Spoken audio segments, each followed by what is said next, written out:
Good morning, students. We have completed our Carnatic War. Now we will start with the British conquest of Bengal. By the middle of 18th century के मध्य तक middle तक the Mughal Empire disintegrated into numerous independent kingdoms across the Indian subcontinent. जो Mughal empire था वो टुकड़ों में हो गया, disintegrated in the small parts, यानी छोटे छोटे टुकड़ों में हो गया. न्यूमरस इंडिपेंडेंट और बहुत सारे अपने इंडिपेंडेंट किंगडम्स हो गए जो अपना खुद का राज चलाने लगे across the Indian subcontinent, जो दूर दूर तक इंडियन सब कॉन्टिनेंट में थे. These kingdoms were blinded by optimism and tended to promote their own interest. और ये जो किंगडम्स थे ब्लाइंडेड, अंधे यानी ब्लाइंड होके उन्होंने क्या किया, अपॉर्चुनिटीज़ लेनी शुरू कर दी और अपने जो व्यापार को जो पर्टिकुलर एक डायरेक्शन की तरफ मूव करने लग गए. यानी टेंडेड का मतलब एक तरफ एक ही दिशा में चलने लगे कि अपना ट्रेड को बढ़ाने के लिए, अपने इंटरेस्ट को प्रमोट करने के लिए. यानी सभी राज्य अलग अलग. Most importantly their internal conflict encourage the European colonial power to take the advantage and establish their territorial rule in India. और इसका सबसे ज़्यादा फ़ायदा किसने उठाया, जो इनके इंटरनल कॉन्फ्लिक्ट थे, यानी ये जो किंगडम्स जो अलग अलग डिसइंटीग्रेटेड हो गए थे, उनके आपसी जो मतभेद डिस्प्यूट था, कॉन्फ्लिक्ट्स से उनको एनकरेज किसने किया, यूरोपियन कॉलोनियल पावर्स ने, और उसका एडवांटेज लिया और अपना टेरिटोरियल रूल फैलाया. Bengal was one of the richest provinces on the Indian subcontinent. Bengal सबसे richest provinces था क्योंकि यहाँ पर raw material बहुत अच्छा पाया जाता था. The EEIC has been allowed duty free trade by the Mughal Emperor in 1770. जो ईस्ट इंडिया कंपनी थी उसने मुग़ल एम्पायर फारूक सियार उस समय था और उससे ड्यूटी फ्री करवा दिया था, यानी बिना कस्टम के व्यापार करने की अनुमति ले ली थी 1717 में. The right was grossly misused by the company officials और unacceptable manner में जो ये राइट था कि ड्यूटी फ्री ट्रेड करना, उसका मिसयूज कंपनी ऑफिशियल्स ने किया, हु ट्रेडेड प्राइवेटली. अब उसकी आड़ में ये लोग अपना खुद का भी बिजनेस करने लगे, व्यापार ट्रेड करने लगे विदाउट पेइंग ड्यूटी, यानी कोई भी कस्टम ड्यूटी नहीं देकर. The company made huge profit by buying cheap goods and selling them at higher price. Company ने इसका बहुत प्रॉफिट उठाया, सस्ते दामों में सामान खरीदा और महंगे दामों में उनको बेचा हाई प्राइसेस में. देयर बाय एलिमिनेटिंग कॉम्पिटिटर्स, और उनके जो कॉम्पिटिटर्स थे, उनके सामने जो उनके राइवल्स थे, वो भी उनके जो थे एलिमिनेट हो चुके थे, हट चुके थे. The state under Nawab Ali वर्दी Khan faced huge revenue losses. और बंगाल ने जो नवाब अली वर्दी खान के अंडर था उसने बहुत रेवेन्यू लॉस किया, यानी उसका नुकसान हुआ.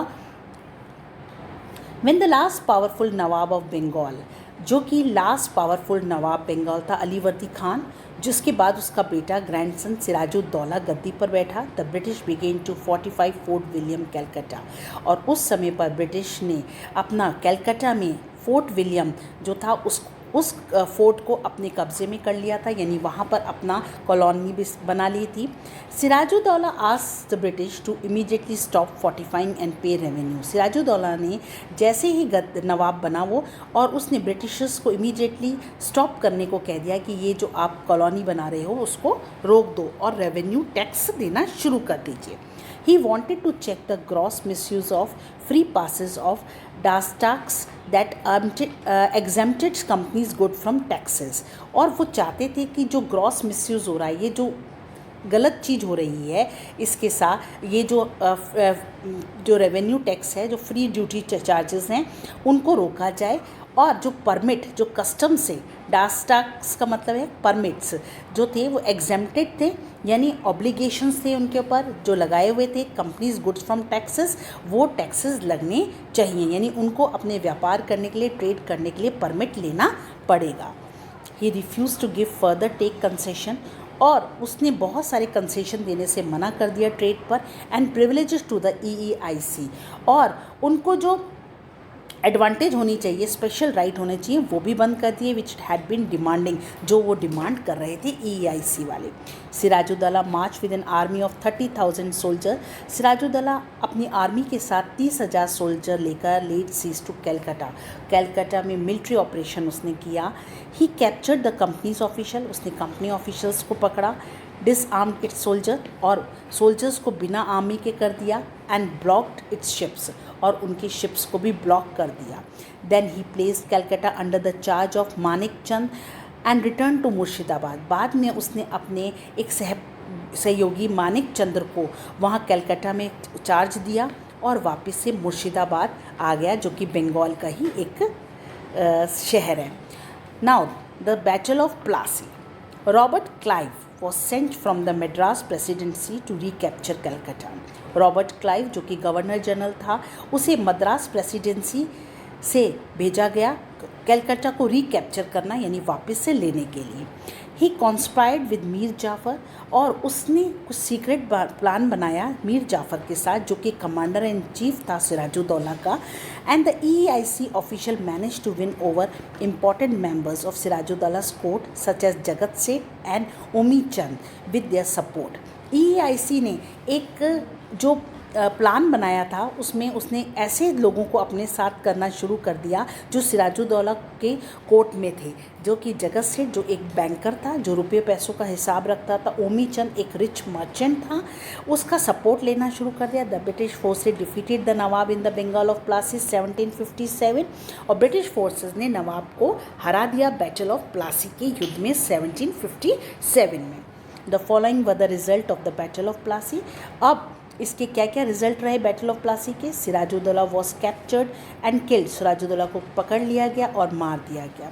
As the EIC official had promise, और EIC ने ऑफिशियल्स ने प्रॉमिस किया, ऑफिसर्स ने, कि Mir Jafar became the puppet nawab of Bengal. जो मीर जाफ़र है वो पपेट यानी एक कंट्रोल्ड, यानी उनका कंट्रोल जो है नवाब ऑफ बंगाल का, जो मीर जाफ़र उसका नवाब बनेगा बंगाल का, लेकिन उसकी कंट्रोलिंग किसके हाथ में होगी? EIC के हाथ में होगी। He granted them the zamindari of 24 district of Bengal, और उसको 24 डिस्ट्रिक्ट की जमींदारी दे दी गई, यानी उसको संभालने को दे दिया गया बंगाल में। All of the French settlement in Bengal were also surrendered to the English. जो भी फ्रेंच सेटलमेंट थे, फ्रेंच कॉलोनाइजेशन था बंगाल में, वो सब खत्म हो गया। The rich resources of Bengal made them financially stable to further their political design.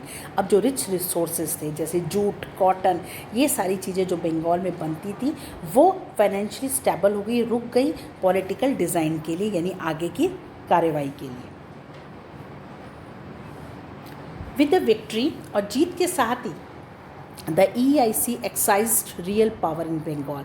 अब EIC में सबसे ज़्यादा एक्साइज यानी सबसे ज़्यादा अधिकार हो गए, पावर हो गई बंगाल में। The monopolize trade in Bengal, और कंट्रोल हो गया ट्रेड का बंगाल में। And gradually ousted the French and Dutch, और उन्होंने उनकी पोजीशन हटा दी फ्रेंच एंड डच की वहाँ से। The company continue to make heavy monetary demands. अब कंपनी की बहुत ज़्यादा मनी की, करेंसी की डिमांड होने लगी, which the nawab Mir Jafar was unable to meet, पर मीर जाफ़र उसे देने में नाकाम रहा, वो नहीं दे पाया। When he refuse to grant more trade privileges, जब उसने मना करना शुरू कर दिया, उनको प्रिविलेजेस देना मना कर दिया, एडवांटेजेस देना, राइट्स देना मना कर दिया, द इंग्लिश डिपोज्ड हिम, और इंग्लिश ने उसको अपने ऑफिस से डिपोज कर दिया, हटा दिया, रिमूव्ड कर दिया। In his place they install the son in law Mir Qasim, और उसकी जगह उसने उसके son in law Mir Qasim को गद्दी पर बिठा दिया। Now the next is, understood all of you बेटा, that is battle of Plassey. Now the next is the battle of Buxar. Mir Qasim the new nawab of Bengal. Mir Qasim जो कि नया नवाब था बंगाल का, soon realise that he was the dependent on EIC। जल्दी उसको महसूस हुआ कि वो डिपेंड है EIC पे, ये वो भी एक तरह से पपेट है। He tried to consolidate his power to free himself. उसने बहुत कोशिश करी कि वो इनसे छूट जाए, इनसे फिज़िकली स्ट्रॉन्ग हो, अपनी फ्री होके टू बिगेन विद, और उसके लिए उसने शुरुआत करी। He dismissed all the Mir Jafar's official who were close to the company. उसने उन सबको डिसमिस कर दिया, हटा दिया उनकी पोस्ट से, जो कि मीर जाफ़र के ऑफिशियल्स थे, जो कि कंपनी से बहुत ज़्यादा क्लोज थे। He invited European mercenaries to train his soldier. उसने बहुत सारे प्रोफेशनल सोल्जर्स जो कि ब्रिटिश आर्मी में थे उनको अपने यहाँ पर बुलाया और यहाँ पर अपनी आर्मी से उनको सिखाने के लिए the new method of warfare कि कैसे युद्ध नए मेथड से किया जाता है। उनकी ब्रिटिश आर्मी से, यूरोपियन आर्मी से उन्होंने ट्रेंड सोल्जर्स बुलवाए। He abolish taxes on internal trade, और उसने जो इंटरनल ट्रेड लगा था अंदर ही अंदर एक ही कंट्री में जो व्यापार किया जाता है, जो टैक्स लगाया गया था, टू प्रोवाइड इक्वल अपॉर्चुनिटी, उसने उसमें इक्वल अपॉर्चुनिटी दी इंग्लिश और इंडियंस दोनों को बराबरी का। He also tried to check the misuse of trade privileges of the British, और उसने ये भी देखा, चेक करता रहा कि ब्रिटिशर्स उसके प्रिविलेजेस का, उसके राइट्स का, उसके एडवांटेज का गलत तो नहीं कर रहे, मिस यूज़ तो नहीं कर रहे हैं। The British was surprise as alarm, Britishers को सरप्राइज हुआ एज वेल एज अलार्म भी हो गए, वो जाग गए बाय दीज मूव्स, जब उन्होंने उस मीर कासिम को इन सारे कामों को करते हुए देखा। Therefore they decided to get rid of Mir Qasim, आखिरकार उन्होंने डिसाइड किया कि वो कैसे उससे छुटकारा पाए मीर कासिम से। He was defeated by the British and forced to flee to Awadh, और वो ब्रिटिशर से हार गया और फ्ली हो गया यानी भाग गया अवध की तरफ।